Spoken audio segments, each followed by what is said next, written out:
Hello and welcome to another scene set in Odessa, the Dark Crusade. Set perhaps towards the tail end of Elysium.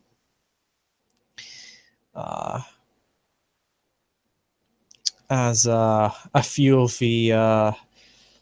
its guests have begun to leave, as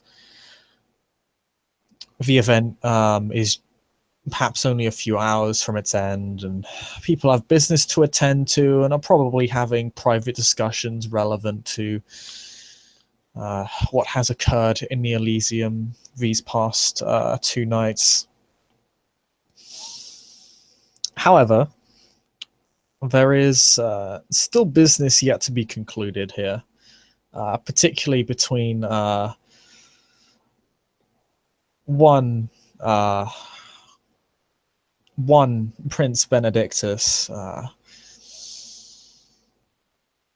elder of Clan Cappadocian, and the young beggar Garrick, neonate of Clan Malkavian, as he has been tasked to introduce himself to the prince by a sire and successfully been able to put it off, but unfortunately all good things must come to an end.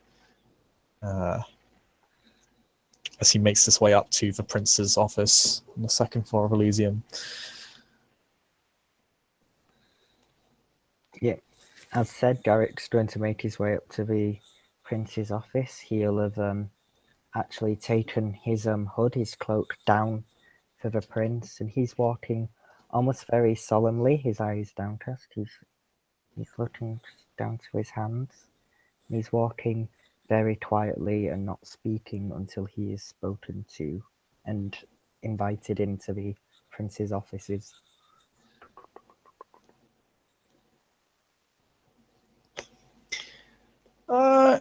You only have a momentary wait,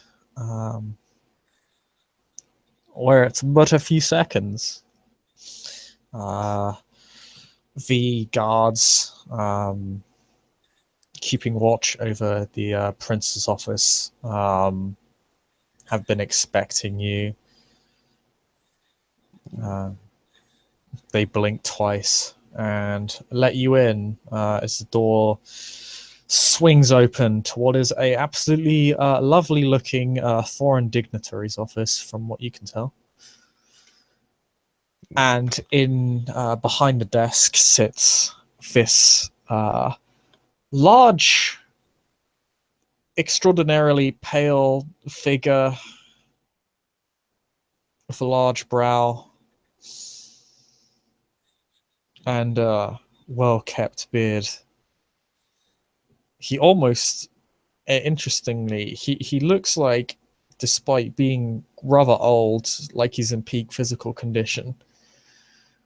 And he is rather tall, over 6 foot tall. He kind of looms over the whole room in a way. And everything here is this is a setting befitting of a noble of his station, as he just looks at you and just gives you that same raised eyebrow look that is in the overlay, just waiting for you to respond to his presence. As Garrick walks into the room, he for a moment he can't help but appreciate the splendor of this room. This is the sort of room where he's sure he could find many trinkets and lost treasures, and he almost instinctively kind of clocks the amount of guards around. But as soon as he sees the prince, he will pretty much almost throw himself on the floor in like a very deep bow, and he'll be on his knees essentially. And his eyes are kind of downcast, and he waits for a moment to be spoken to.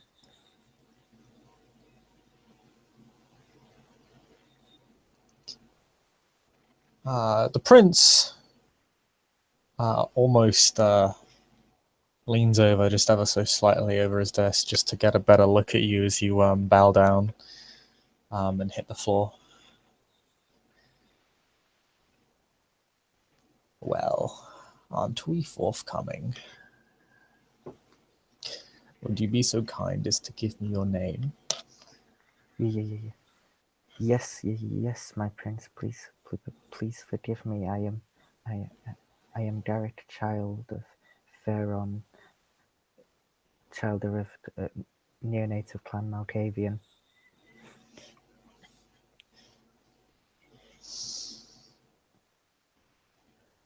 Ah, child of the moon. Curious.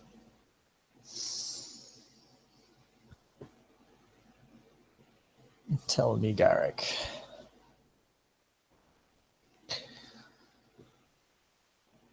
What is it that you seek to accomplish within this great city? What is it that you are doing here within my domain? I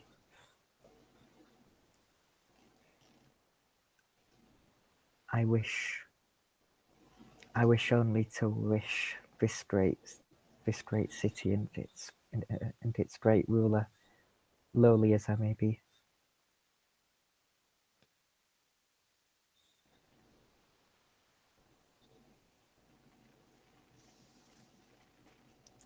How do you intend to do this?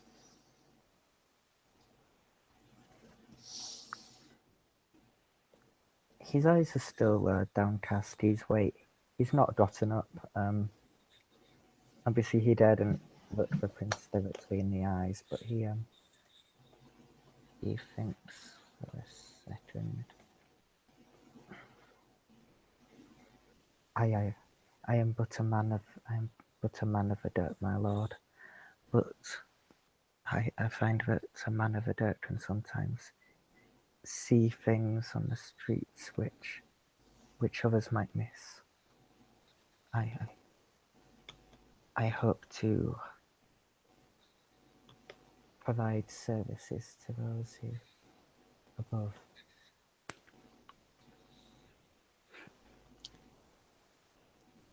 Good.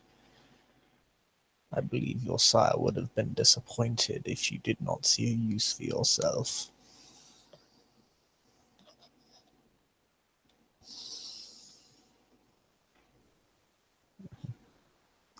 How have you been faring within Elysium so far? With another slight pause once again. Against my prince, the great halls of this palace are and no place for a beggar such as myself yet.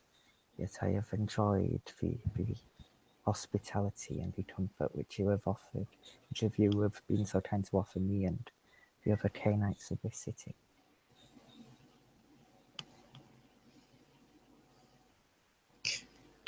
All servants of the dream are welcome here, be it in its halls or its gardens. You in particular seem to be enjoying the shrubbery.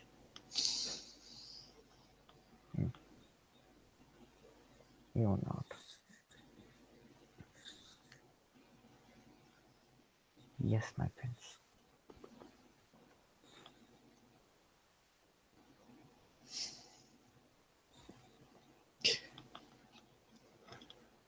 Does the prince like seem amused when he says that, or is his tone still kind of stone cold? It's more, yeah, it's more like an amused curiosity.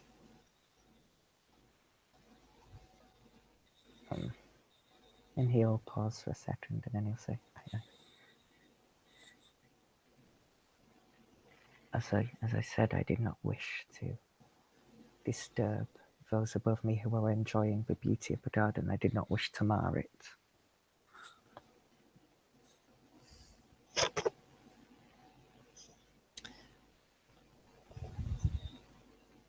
I would certainly hope so.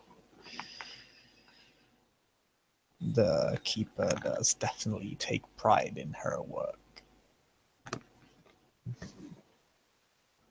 It'd be a shame if a part of that canvas were to be damaged in any way.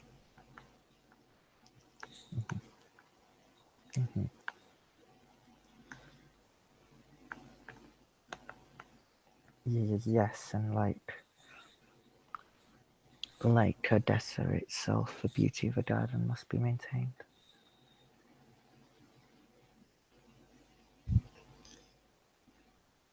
Yes, there is ever more work to do.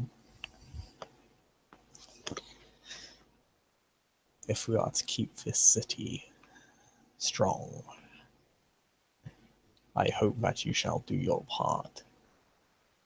You not, my prince, please, please forgive me if I may be too bold, but may I ask of your announcement if I were to keep an eye out for those of whom you speak, what would a man keep his eyes out for?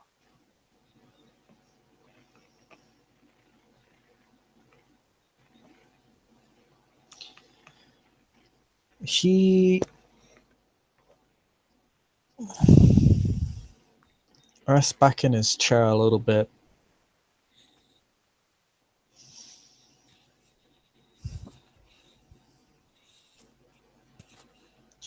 Some things you are best served in not looking for, but I shall indulge you on this one occasion.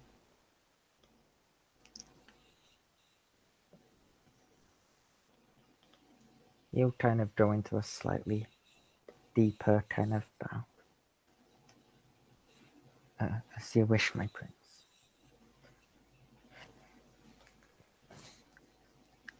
I merely ask so that I may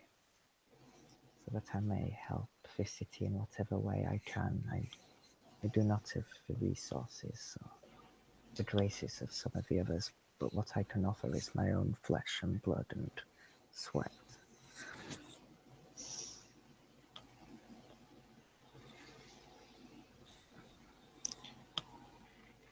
Regarding our Baron's recent discovery,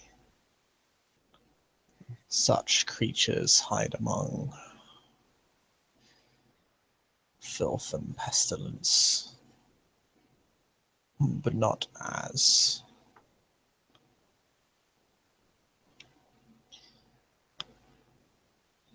the priors. Rather, such destruction, such suffering follows in their wake. It's just not something they dwell within. They make it for themselves.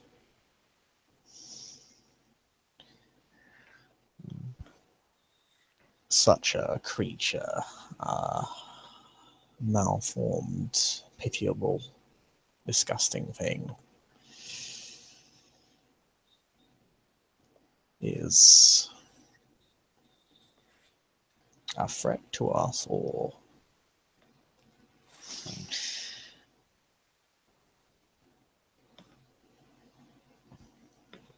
They deal in the trade of sacrifice and debts they cannot hope to repay. And this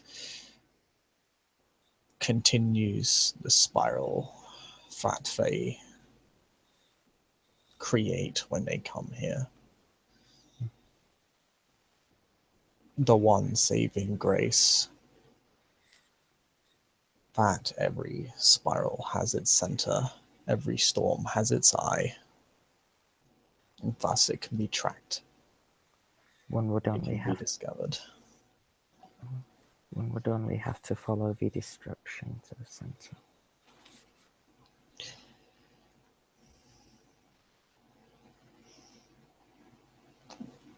Perhaps if I were to quote the words of the most wise compatriot I once knew, one must merely follow the trail of blood. just be able to separate it from the others.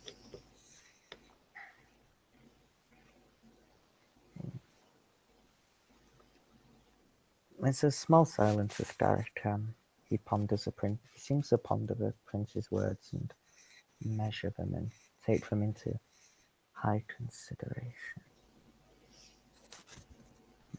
Yes, and when someone, I believe, at least from my experience, small as it may be in comparison to those who have lived lives far greater and longer than mine, whenever one of these trails is followed, they tend to turn back into smoke and reform and change.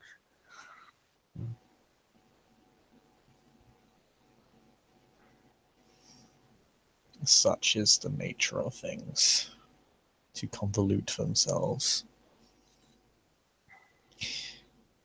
But as I stated earlier, some trails are better off not being traced. You would not be ready to find what is at the end of this trail. Would not be not another victim.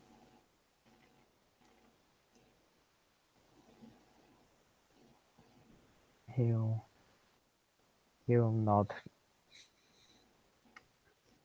The forces of hell, while beaten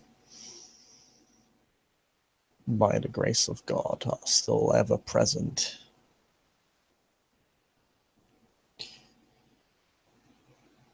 And their Malthian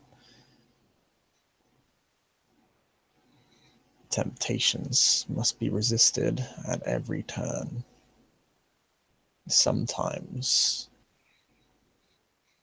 the best method is to simply ignore it. In your case, there are others more prepared, older, have seen more. Perhaps, if you wish to educate yourself further, seek out the one who made the announcement in the first place.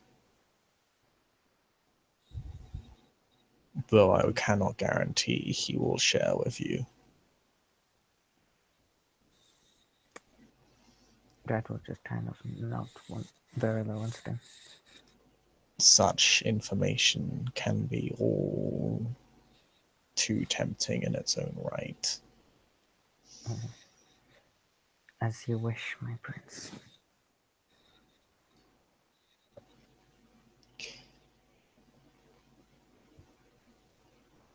Surely. analyzes you pretty deeply. Okay.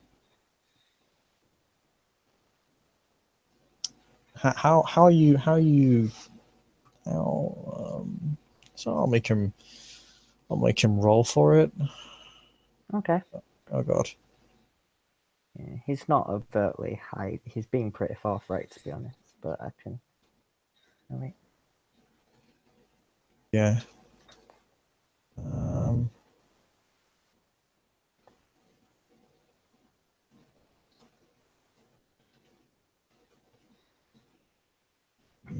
Okay.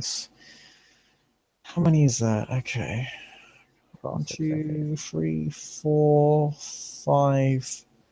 Yeah. He's absolutely not going to be hiding anything from a prince, anyways. But 5. He does have a specialty, so goddamn specialties. yeah, it's 1, 2, 3, 4, 5, 6 minus 1. So it's actually 5 successes because the one doesn't. Oh, Does yeah. one kind of, they don't take into account this, the dice roller doesn't take into account specialties properly. So what the prince will have noted is that when Garrick came in, Garrick was obviously very different, very aware of his lower status, and very eager to show that and to be and obviously to be seen to be referring to proper etiquette. However, the answers he is giving are fairly inquisitive and fairly forthright. almost as if he's trying to work this out for himself, and he's interested. He's not just some simple street beggar, obviously. So there's something even beneath that that may be interesting. But no, he's not. You don't believe he's trying to hide anything from you while you are the prince, you know? Mm. So he's very forthright and inquisitive, but has been fairly honest about that. Yeah, he's being inquisitive. He's being fairly cautious in what he says. He doesn't want to offend. He doesn't want to be out of his place. Or at least that's what he's trying to do. Might be different from what the prince is hearing, but yeah. Perhaps you would be better suited towards tempering and muting some of the more manageable aspects of the chaos in the city as of late. But I'm sure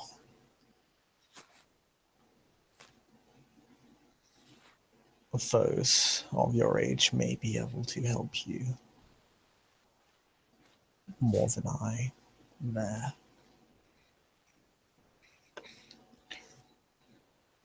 Is there anything else you would ask of me?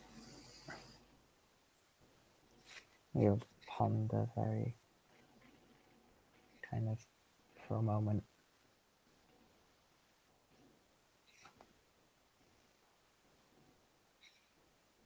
And then after pondering, he'll just bow his head. As you wish, my prince, I merely seek permission to operate and feed within this city, within Malkavian domain, and to, as you so wisely put it, handle some of the aspects which are more suited for someone like me. I ask for nothing more, nothing less. You are welcome within my city, Neonate. Tread with caution, and may God be with you always. Gives you some, gives you what might pass for a pleasant smile, but in many ways comes across as perhaps a little bit more intimidating. Yeah, Garrick will just kind of. He'll briefly return just back to his knees, and then he'll say, as God may bless you, my prince, and your reign, and may I leave.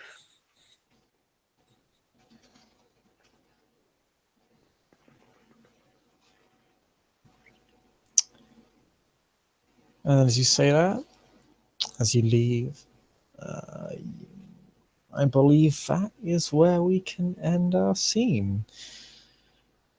Thank you, player, for playing. Thank you, watchers, for watching, and we'll see you next time.